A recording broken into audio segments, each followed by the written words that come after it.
नेपाल के प्रधानमंत्री बालेन शाह के भारत के साथ सीमा विवाद को लेकर दिए एक बयान के बाद से अब नेपाल के विदेश मंत्री ने इस पर उठे विवाद को लेकर सफाई दी। भारत दौरे पर आए शिशिर खनाल से दिल्ली में जब इस मुद्दे पर सवाल किया गया तो उन्होंने स्पष्ट किया कि उनका मंत्रालय पहले ही इस पर आधिकारिक बयान दे चुका है। उन्होंने ये बातें नेपाल दूतावास में कही। भारत नेपाल के रिश्ते और सीमा विवाद को लेकर उन्होंने साफ किया कि हम एक ही नदियों की संतान हैं। जब हम खुले मन से बैठते हैं तो कोई भी समस्या बहुत बड़ी नहीं होती और कोई भी सीमा बहुत जटिल नहीं होती। हम भारत की ओर खुले दिल से, स्पष्ट दृष्टि से और एक पारदर्शी एजेंडे के साथ नेपाल और भारत का मुद्दा सुलझा लेंगे।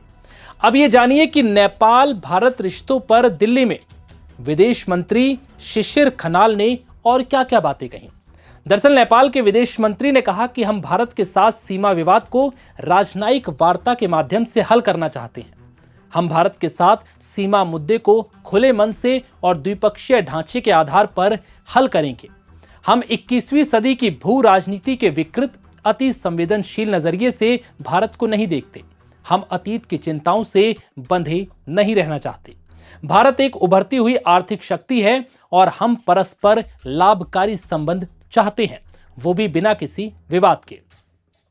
भारत नेपाल संबंधों पर उन्होंने कहा कि ऐतिहासिक रूप से हमारे संबंध बहुत अच्छे रहे हैं और ये रिश्ता बहुत गतिशील है, इसलिए हमने सभी मुद्दों को सामने रखा। हमने उन पर चर्चा की और सहयोग की भावना बहुत मजबूत है।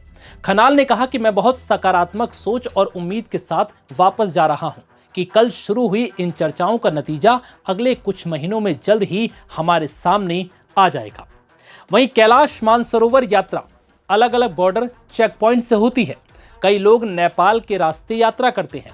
उन्होंने कहा कि हमारी चिंता कालापानी और लिपू लेख इलाके को लेकर भारत और चीन के बीच समझौते के नवीनीकरण को लेकर है। हमने दोनों देशों को डिप्लोमेटिक नोट समेत अन्य माध्यमों से ये बात बहुत साफ तौर पे बता दी है। शिशिर खनाल ने रविवार को भारत के साथ विकास केंद्रित साझेदारी पर बात की। उन्होंने कहा कि काठमांडू एक उभरते हुए भारत के साथ मिलकर काम करने को इच्छुक है, जिसने खुद को एक बड़ी आर्थिक और तकनीकी ताकत के रूप में स्थापित किया है। इतना ही नहीं, विदेश मंत्री शिशिर खनाल ने भारत नेपाल संबंधों को भी काफी महत्वपूर्ण बताया। उन्होंने कहा कि हमारे बीच सच में बहुत अच्छे रिश्ते हैं। ये एक ऐतिहासिक रिश्ता है। ये टूरिज्म से लेकर हमारी नदियों, हमारे पानी, हमारी एनर्जी और हमारे परिवारों से जुड़ा है।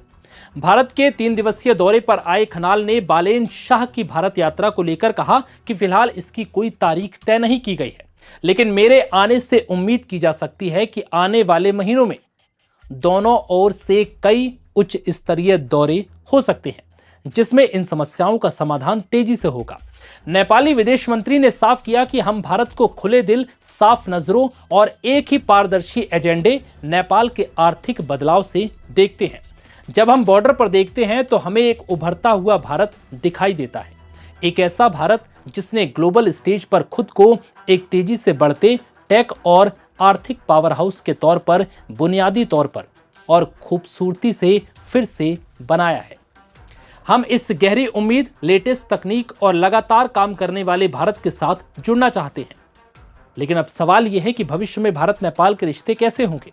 अब देखना होगा कि क्या बालेन शाह के प्रधानमंत्री बनने से नेपाल और भारत के रिश्ते और मजबूत होंगे। क्या पहले जो भारत और नेपाल के बीच सीमा विवाद रहा है और जो दोनों देशों के बीच कई मुद्दों पर तनाव रहे हैं, क्या अब ये तनाव कम होगा और क्या ये सीमा विवाद जल्द ही खत्म होंगे। फिलहाल इस वीडियो में इतना ही।